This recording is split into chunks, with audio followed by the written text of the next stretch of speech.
I remember vividly, there was this one night when we were filming together, we were sitting in our chairs, and I remember us each taking turns going on tangents about our growing pains when we were going through middle school, because it wasn't exactly a pleasant time for us. Right. But if I could ask you one thing, I would really wish to have you repaint that picture of your 12-year-old self.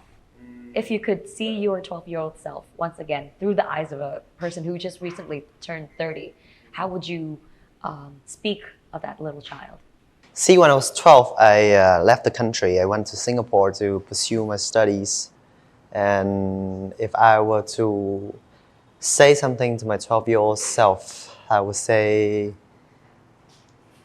go ahead, do everything just as you did, only with more compassion and kindness to yourself.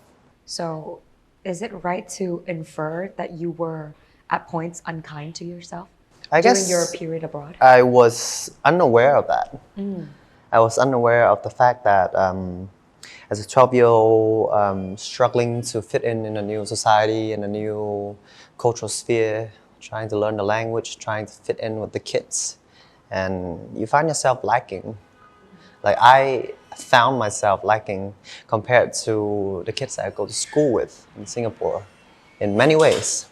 But I did not consider the fact that I was also having my own kind of light. And I dimmed my light for other people when I was a kid to fit in. So when I see Tiêu, and the way she speaks of herself, the way she speaks about how she doesn't really belong, but she chose to stand out anyway. And I see that kind of, bravery and there's a Vietnamese word called bản lĩnh. Courage. Knowing that these are my values, this is what I'm good at. And I acknowledge that I'm good at this, I know that I'm good at this. It's what Tiêu has, that I wish I had when I was 12.